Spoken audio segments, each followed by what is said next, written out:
Almost no one knows this. Not because it's forbidden, not because it's dangerous, but because no one is looking in the right direction anymore. Right now, at this exact moment, people in completely different parts of the world are doing the same strange, quiet thing. They don't post about it. They don't argue about it online. They don't even explain it. A pinch of salt, the neck, and a moment of silence. That's it. No machines, no pills, no influencers screaming for attention. Just exhausted human beings. In cities that never sleep, in countries at war, in homes filled with noise but no peace, trying to feel human again. Burnout is no longer a phase. Fatigue is no longer physical. Anxiety has become the background noise of modern life. And when everything gets too loud, humans always return to symbols: water, salt, stillness. And we made from water every living thing. Before phones, before hospitals, before algorithms. Before you judge this, stay with me. Because this is not what you think. And if you leave now, you'll miss why this moment matters more than ever. Sound cuts to silence. Screen fades to black. Be honest. What did you think this was going to be about in the first 10 seconds? Before starting this video, don't forget to like this video, because it gives us a lot of strength to continue sharing beneficial content. And I invite you to subscribe to our channel and activate the notification bell to stay informed of our next publications on the Islamic faith. Share it with your loved ones and leave a comment to tell me what you think. Thank you, and good video. Why people are so tired right now? If you're tired, not the kind of tired that sleep fixes, but the kind that follows you even after you rest, this part is for you.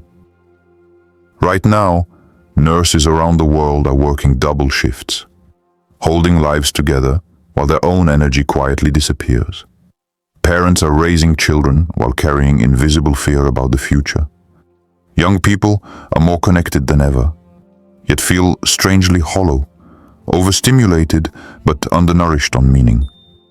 Millions are displaced by war, pressure, and survival, forced to stay strong when their nervous systems are screaming for safety. This isn't weakness, this isn't laziness, this is overload.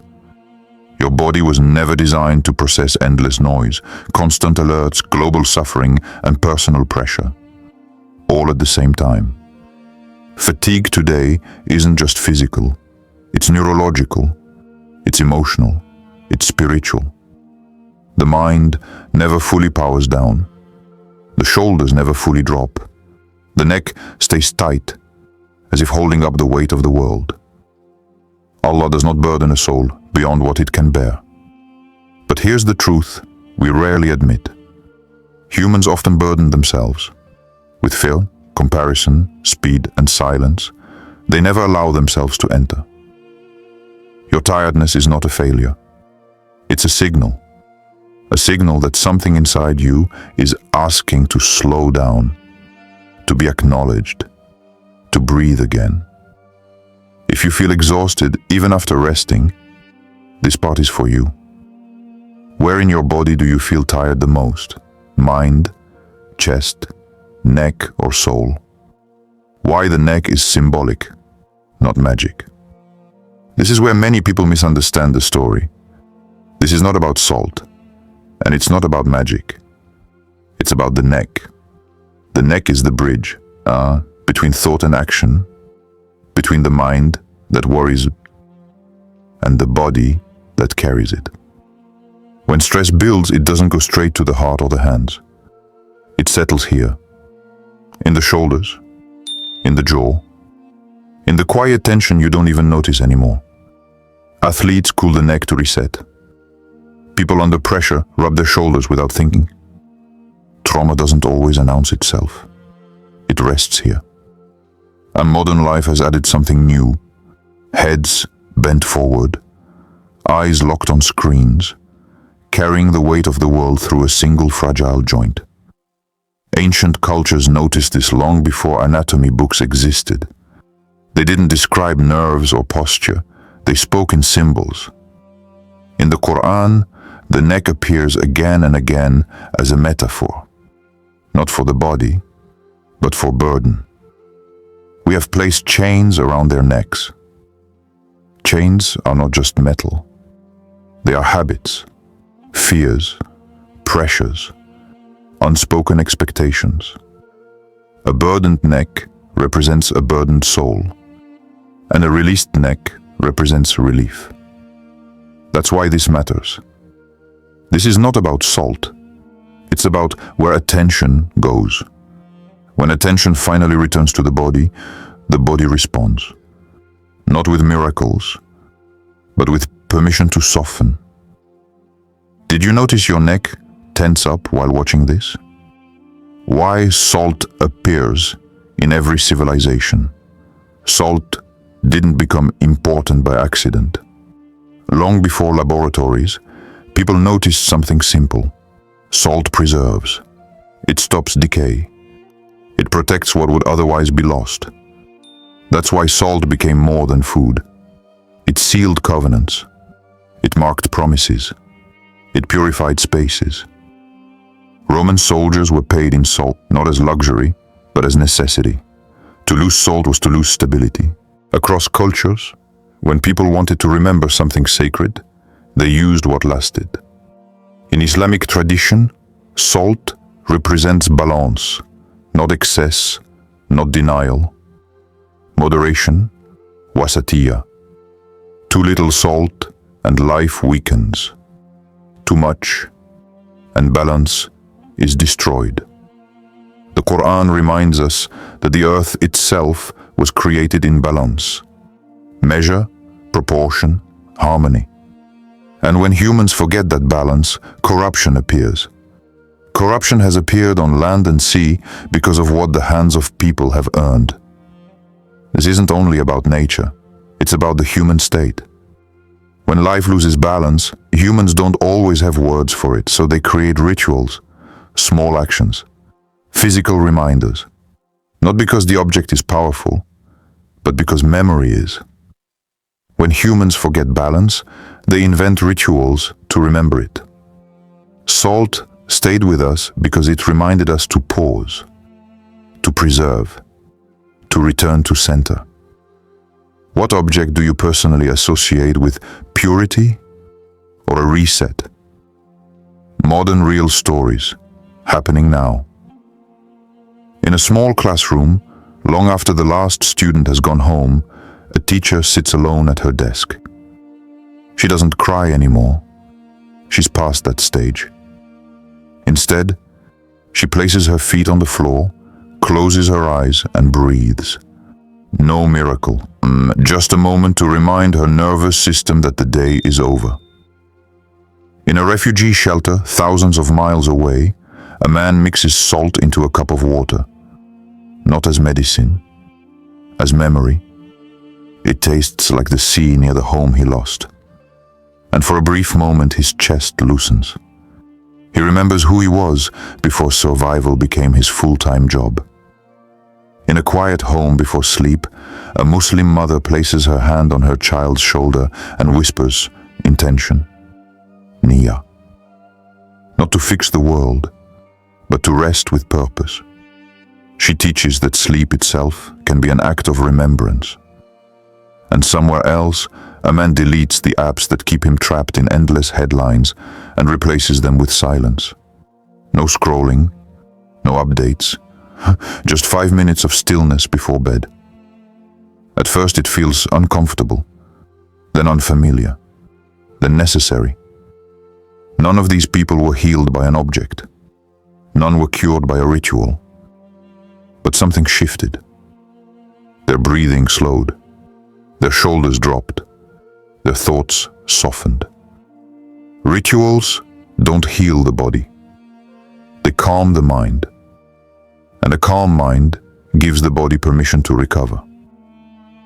Verily, in the remembrance of Allah, do hearts find rest. The ritual didn't change their body. It changed their state. What small ritual helps you feel grounded? The truth warning builds trust. This is the part many videos skip. Salt on the neck does not cure illness. It does not remove disease. And it does not replace medical care. Fatigue has many causes: physical, emotional, psychological, spiritual. Anyone who tells you there is a single object or trick that fixes everything is not telling the truth. This is not a cure. This is not a shortcut. And it was never meant to be. What you're seeing is symbolic, psychological, spiritual. It works the same way a deep breath works, or silence, or prayer, or placing a hand on your chest when things feel overwhelming. And none of those heal you by force. They remind your system how to settle. And here's something important. Honesty doesn't weaken a message. It strengthens it. Because when someone promises you a miracle, you should question them. But when someone teaches you awareness, you should listen. This isn't about believing harder. It's about noticing more. Do you prefer brutal honesty or comforting myths? The real secret, the payoff. Here is the part that was never meant to sound impressive. The real power was never the salt. The power is stopping. When everything inside you wants to keep rushing. It's touching the body, not to fix it, but to acknowledge it. It's intention, deciding that this moment matters. It's breath, slow enough for the nervous system to recognize safety. It's remembrance, not just with words, but with presence. Salt, in this story, becomes an anchor, a physical reminder that brings attention back to the body, back to the moment, back to meaning. The Quran tells the story of Prophet Musa striking the rock. The staff alone had no power. The rock alone had no power. It was action joined with faith, movement guided by intention. Without intention, action is noise. Without action, intention remains incomplete. That's how the human system works too. When the mind finally becomes quiet, the body listens. The shoulders soften. The breath deepens. The tension releases. Not all at once, but enough. This is not a spectacle. It's a return. A return to the space where the heart can settle and the soul can remember itself. The body listens when the mind finally becomes quiet. When was the last time you were truly still? Deep Quranic closing. Humans have always searched outside themselves for answers, for relief, for something to take the weight away. We search in objects, in techniques, in rituals, hoping something external will finally quiet what feels unsettled inside. But the Quran gently turns our attention inward, from darkness to light, from noise to remembrance, from excess to balance. Healing does not begin with force. It begins with tazkiyah, inner purification, with noticing what overwhelms the heart and releasing it, one layer at a time. Light is not loud. It doesn't rush, it reveals. And is one who was dead, and we gave him life and made for him light by which he walks among the people. The journey is not about extremes, not denying the body, and not worshipping it either. Balance. To remember without escaping reality. To act without losing the soul. To be present without being consumed. What you seek outside may already be within you, waiting not to be fixed but to be remembered. Which verse or belief gives you peace? Viral, close, and loop. Almost no one knows this. Not because it's hidden, not because it was stolen from us, but because it's too simple to believe. In a world addicted to complexity, we overlook what is quiet. In a world that demands speed, we forget how to stop. The secret was never an object. It was a pause, not a miracle, a moment. Not something added to your life, but something removed. Noise, rush, distraction.